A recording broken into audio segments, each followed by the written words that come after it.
Something you feel like saying? No. All traitors get put to the sword.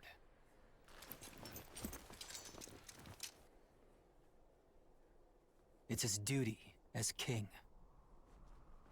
Final words?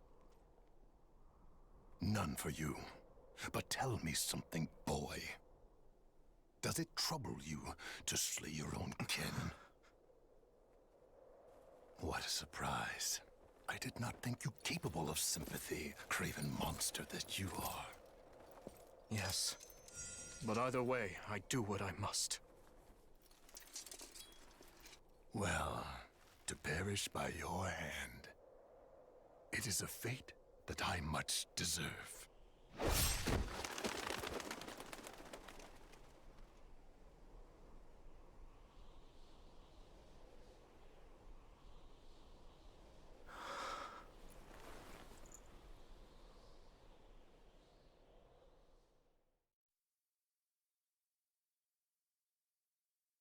Which leaves the lords Elidor, Mateus, and Clymen.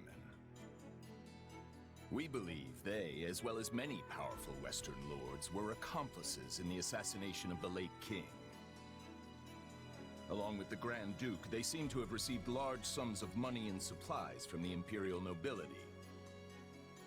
Thinking this to be recompense for the assassination in Duscur, we investigated the link further.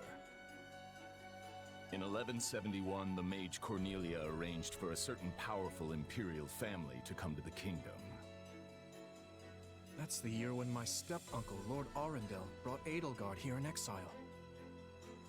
Correct. We think Lord Arundel and his followers were behind the matter. They have deep ties to the imperial household. As I suspected. You're a clever man, Margrave Gautier. Well done. Thank you, Your Highness. If we continue wringing information out of them at this pace, we'll soon have a clear picture of what transpired. My uncle's attendants must also confess to the slaughter in Duscur. But now that things have come this far, we can't expect the Western Lords to stay silent. We need a way to keep them far from power. Oh, there are always ways, provided you're willing to keep all your options open. Yes, I suppose so.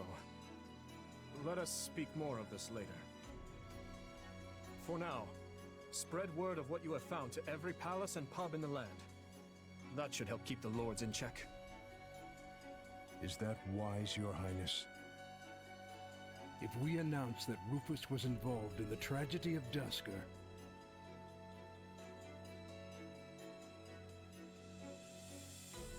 I will not feed my people half-truths. They deserve to know. I've always admired that candor, Your Highness. Yet such news is sure to create a degree of unrest in the kingdom. So you suggest we bury the truth? Should it somehow come to light, the people's faith in me will be forever shaken. If the kingdom is ever to part ways with our bloody past, this is the path we must walk. fine words, though I doubt they'll appease the people of Duscur. Nor the rest of Fargus, many of whom will not be so quick to forgive. Ha! We thought you might say as much, which is why His Highness and I have devised a solution. I will resign the title of Duke and pass it to my heir. Spare me, Rodrigue. One person with wild ideas is already one too many. It's not wild at all, Matthias. Someone must bear responsibility for what happened in Duscur. People will naturally seek to point the finger at His Highness, and we need him unsullied if he is to lead. Someone has to get down in the mud and bear the slings and arrows for him. Who better for such a task than me? Rodrigue will abandon his title and work with Dedu to restore harmony between our people. I'm not asking him to take his life. Rather, he offered to spend it to set things to rights. In that case, we've only to deal with the issue of the throne. I believe we should move forward with your coronation straight away. I agree. My time at the Officers' Academy was a valuable experience, but I belong here now. Obviously, Felix won't be able to return either. Have him come to me later, so I can deliver the news and an apology. I've already had a word and told him what must be done. You've no need to apologize. Yes, I have. As for you, Gustav, you'll also be staying here in the kingdom. But I abandoned my homeland. There can be no place for me in Fargus. I will make a place for you. I need your help. Lady Rhea will understand. It would be my great honor, Your Highness. Send word to the Church and the Lords. Count Galatea will be in charge of contacting the South. Now, there's another topic I'd like to discuss. I wish to reorganize my army. Since I have you all assembled, I'd like to hear your suggestions.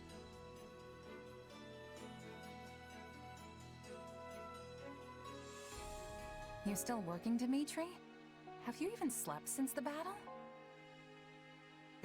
Never mind that. There's a favor I've been meaning to ask of you. It won't happen right away, but I'm considering the formation of a new private army. I need someone to captain them, and I was hoping it might be you.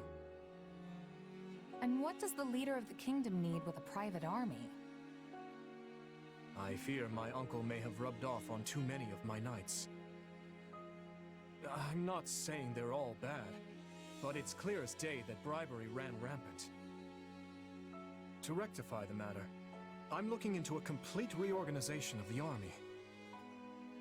These next several years will be an age of civil war, and I want to be surrounded with the best and most loyal soldiers I can find. Well, that does sound interesting. Still, I'm just a regular old grunt. Why put me in charge? Because this will be an army of commoners, not knights and nobles. A mercenary like you is far more likely to earn their trust than some stuffy noble who's never known a day of hardship. Please, allow me to be clear. This is not an order. If you'd rather return to the academy, you're free to do so. Are you kidding? I'm in. Thank you, Dimitri.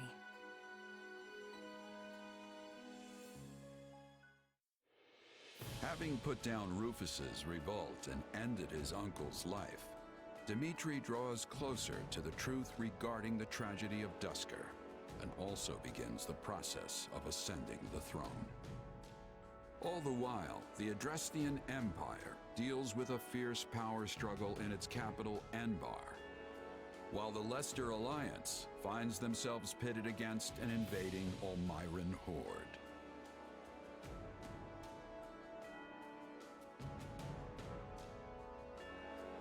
Realizing the troubles of Fodlan will fall squarely on her young students' shoulders, Archbishop Rhea closes the Officers' Academy and permits her charges to return home.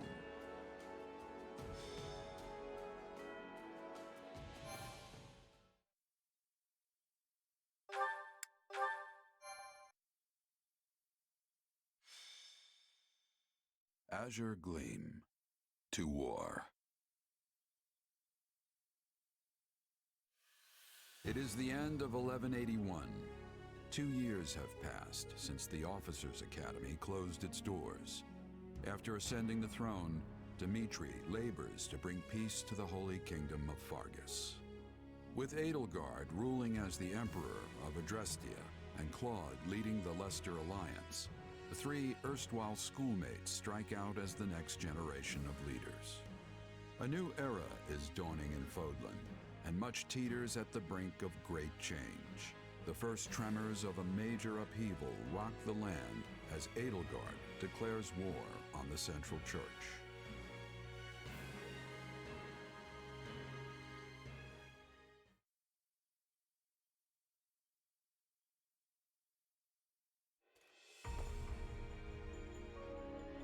Pardon my lateness, Your Majesty.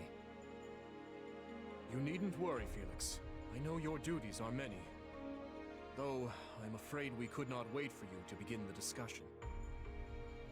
This is about the Empire's declaration of war against the Central Church, yes? Indeed. As you're aware, we have already begun accepting refugees from Garreg Mach. But a few days ago, I received a confidential request from Seteth, asking us to protect the higher-ranking members of the Church, including Lady Rhea herself. Of course, we'd only meet this eventuality were Garreg Mach to fall. As it stands, we find ourselves quite literally stuck between the Empire and the Church. I'm not sure how much longer we can remain neutral. If I might, Your Majesty, troubling as it may be, I believe it prudent for us to reject this proposal from the Church outright. Offering them shelter will only serve to provoke an invasion from the Empire. This matter of the Southern Church concerns me as well, but I believe we have more important matters to be fussing over at the moment. Your counsel is much appreciated, Viscount Elidor, but I assure you, things are not as cut and dry as you make them out to be. The mandate granted to the King of Fargus and all the lords who serve under him is given legitimacy only by the grace of the Church. Are we to renounce the very heart of this kingdom simply because we shudder at the thought of invasion?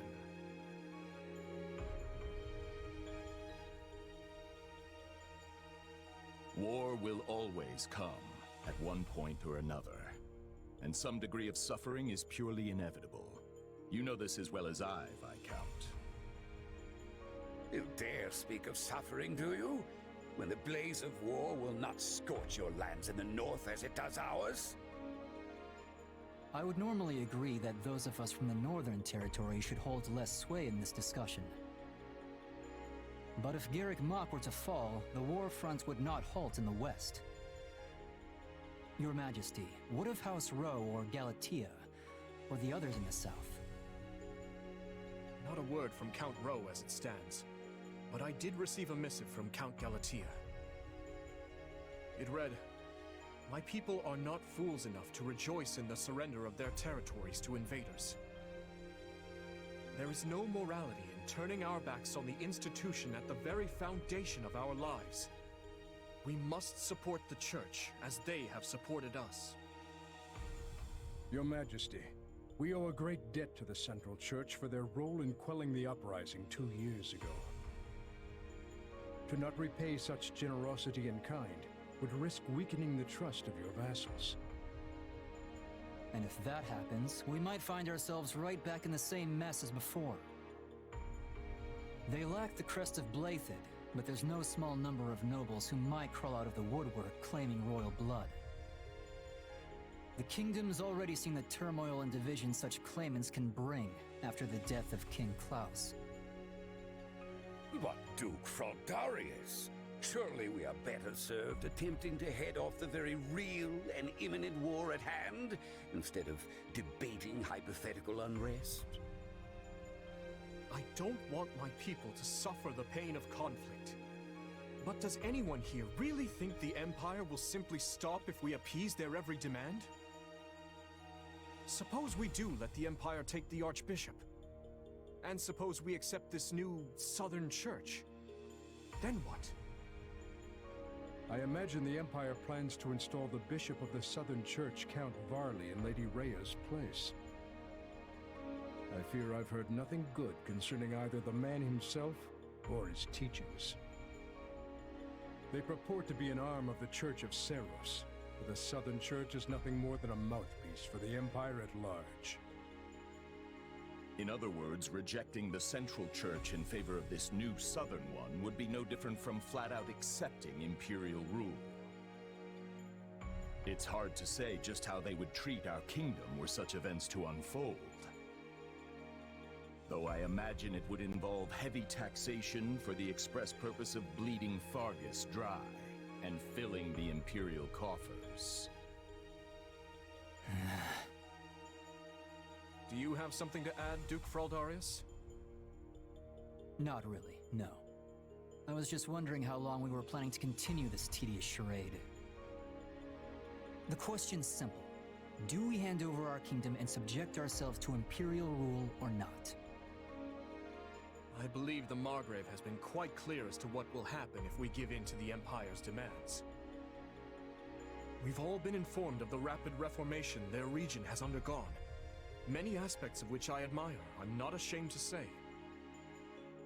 But an old, stubborn land like ours isn't suited for such tempestuous change. Radical new freedoms are not what the people of Fargus need right now. They need stability, steady improvement in their daily lives, and real, lasting change can only come from a solid foundation. Sounds like your Majesty has made up his mind then. Just say the word and we'll leap into action. The Holy Kingdom of Fargus will hereby offer asylum to the Church of Seros. Everyone, sharpen your blades and prepare for the battles ahead. Gustav, Dedu, make to ride at once. Our intentions must be made clear. Not only to the Church and the Empire, but to Count Rowe as well, and all the other lords who failed to answer my summons. Understood, Your Majesty. Hey, did you hear? Sounds like we're gonna be going to war with the Empire. Yeah, I'm aware. Ever since His Majesty ascended the throne, we've been fighting battle after battle through every corner of Fargus. But I never thought we'd be going toe-to-toe with the actual Empire. I'd be nervous if it even felt real.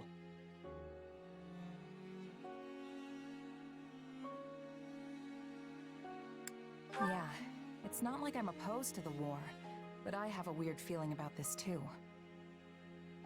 You uneasy? I didn't even think that was possible. But I suppose you learn something new every day.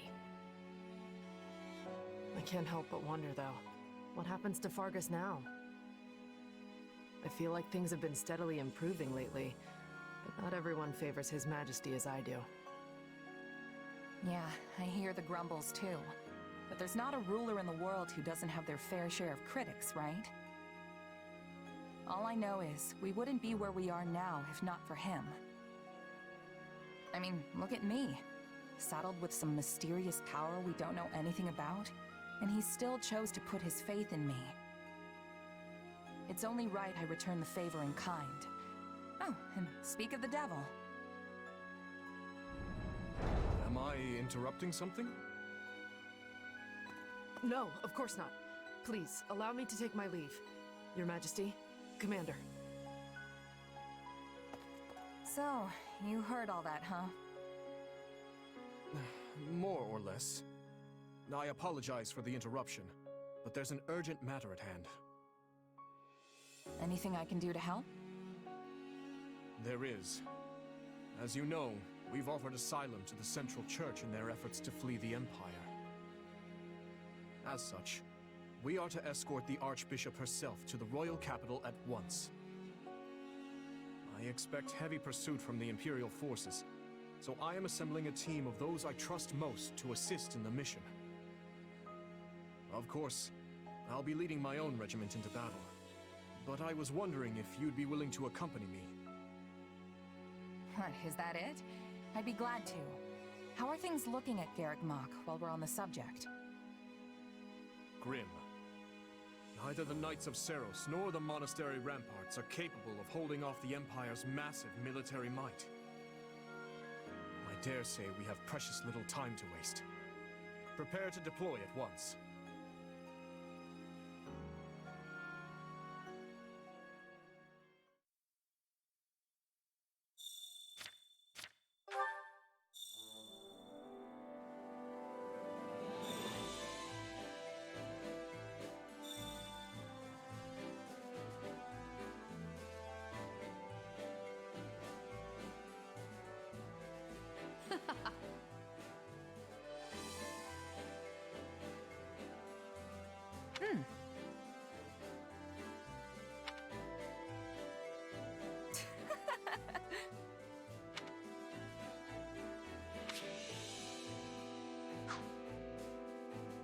That reminds me.